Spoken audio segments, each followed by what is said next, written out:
Om Shanti. Good morning. आज 21/1/2025 মধুবন থেকে বাপ দাদা বলছে, মিষ্টি বাচ্চারা সকালে সকালে উঠে বাবার কাছে মিষ্টি মিষ্টি কথাবার্তা বলো, রুহু রিহান করো, মানে কথাবার্তা বলো কি বাবা নেই যে শিক্ষা আমাদের দিয়েছে সেগুলোকে বারবার উগারতে রহো, মানে মনে মনে সেগুলোকে চিন্তন করতে থাকো। তাহলে কি হবে, সে মনের মধ্যে সেগুলো গেঁথে যাবে। হ্যাঁ, প্রশ্ন, সারাদিন খুশি খুশিতে बीते उसके लिए कौन सी যুক্তি রচনা चाहिए। সারা দিন আমি অপার খুশি আনন্দে কাটাবো, তার জন্য কোন যুক্তি রচনা করতে হবে? উত্তর হলো রোজ অমৃত বেলায় উঠে জ্ঞানের কথা বারবার রমণ করো, মনন চিন্তন করো, সিমরণ করো, মন্থন করো। তাহলে তুমি অনেক খুশি পাবে। আপনি আপসে বাতে করো, নিজের সাথে নিজে কথা বলো। হ্যাঁ, আমি কে, আমি কোত্থেকে এসেছি, কোথায় যাব। হ্যাঁ, আবার বাবা এসেছে সঙ্গম যুগে, আবার বাবা আমাদের পরম ধামে নিয়ে যাচ্ছে, মানুষ থেকে দেবতা বানাচ্ছে, এরকম মনে মনে চিন্তন করো। তাহলে সারা ড্রামাকে আদি মধ্য অন্তের আমরা জেনে গেছি।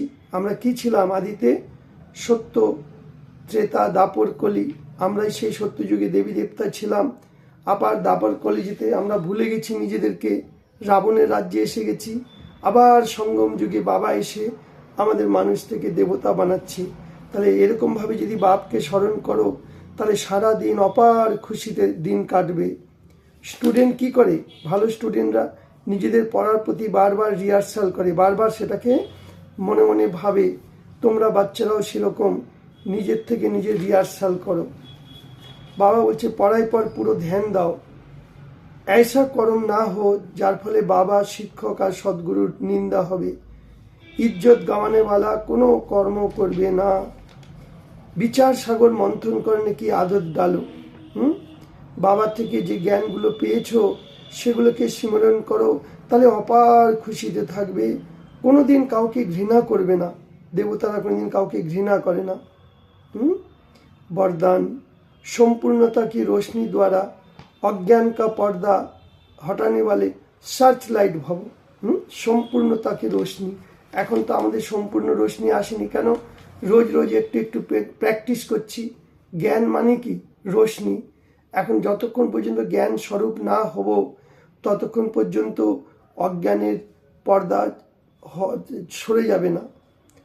যখন সরে যাবে তখনই আমাদের মধ্যে সম্পূর্ণ লাইট এসে যাবে বাবার। তাই বাবা বলছে এখন প্রত্যক্ষতার সময় সমীপ এসে গেছে। বাবাকে আমাদের বাবা যেরকম আমাদের প্রত্যক্ষ করেছে, আমাদের মধ্যে আমরা বাবাকে প্রত্যক্ষ করব। এই জন্য অন্তর্মুখী হয়ে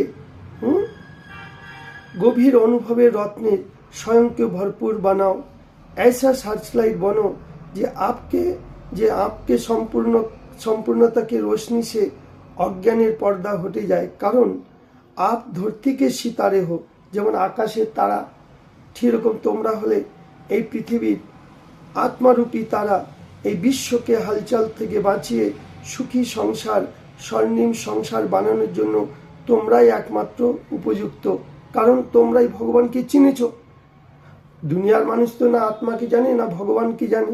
তোমরা এখন নিজেকে জেনেছ, ভগবানকে জেনে তোমরা সেই যখন জ্ঞান গুণ শক্তিগুলো ধারণ করছো আর যখন সম্পূর্ণ হয়ে যাচ্ছে তখনই তোমরা দেবতা হচ্ছ। তখন এই সারা পৃথিবীর বিনাশ হবে। তাহলে বিনাশ কাদের জন্য দাঁড়িয়েছে? তোমাদের জন্য। তোমরা সম্পূর্ণ হয়ে যাও। আজকে প্রকৃতির 5 তত্ত্ব তমপ্রধান হয়ে গেছে। তাই ভূমিকম্প হচ্ছে, বন্যা হচ্ছে, তুফান হচ্ছে। সত্যযুগে তো এগুলো হবে না। তাই তোমরা প্রকৃতিকেও সাকাশ দাও। তাই তোমরা হলে স্বর্ণিম সংসার বানানোর জন্য তোমরাই নিমিত্ত। তোমরা পুরুষোত্তম আত্মা, বিশ্বকে সুখ শান্তির শ্বাস নেবার কি নিমিত্ত হও। প্রত্যেকটি মানুষের শ্বাস প্রশ্বাসের মধ্যেও কি চলছে? ভয়, চিন্তা। আর তোমরা নিশ্চিন্ত আছো, কারণ যা কিছু হবে সব কিছুর মধ্যে কল্যাণ আছে। কারণ আমাদের সাথে বাবা আছে। বাবা আমাদের জন্য এই কলিযুগ থেকে সত্যযুগে নিয়ে যাচ্ছে। কলিযুগ মানেই হলো নোংরা, ছিছি, এগুলো সব বিনাশ হবে। যতক্ষণ এগুলোর বিনাশ না হচ্ছে ততক্ষণ আমরা নতুন দুনিয়াতে যেতেও পারছি না। বাবা স্লোগানে বলছে, মায়া আর প্রকৃতির আকর্ষণ থেকে দূর থাকো, তবেই সদা হর্ষিত থাকবে। এই মায়া আমাদের কি করছে? আকর্ষণে নিয়ে নিয়েছে। 5 বিকারের আকর্ষণ, প্রকৃতির 5 তত্ত্বের আকর্ষণ। এই আকর্ষণ বিকর্ষণ থেকে যখন মুক্ত হবে, তবেই তোমাদের চেহারার মধ্যে হাসি, উল্লাস, উমং, সন্তুষ্টতার গুণগুলো দেখা দেবে। ফের বাবা বলছে, সবাইকে মনসার দ্বারা সাকাশ দাও।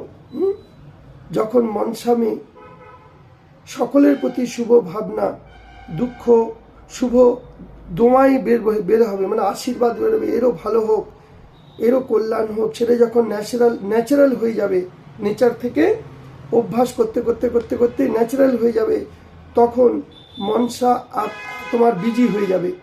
মনের মধ্যে কোনো হালচাল আসবে না। এখনো যে মনের মধ্যে হালচাল আসে, সেটা তখন স্বতই দূর হয়ে যাবে। তাই নিজের পুরুষার্থে যে কখনো দিল শিকস্ত হয়ে যাও, সেটা আর হবে না। এটা একটা জাদু মন্ত্রের কাজ হয়ে যাবে। যখনই মনে কোনো কিছু ভাববে, সকলের জন্য ভালো, সকলের কল্যাণ হোক, সকলের মঙ্গল হোক, কারণ আমরাই সেই দেবতা। আজ মন্দিরে ভক্তরা পূজা করে কাদের? আমাদেরই। কেন পুজো করে?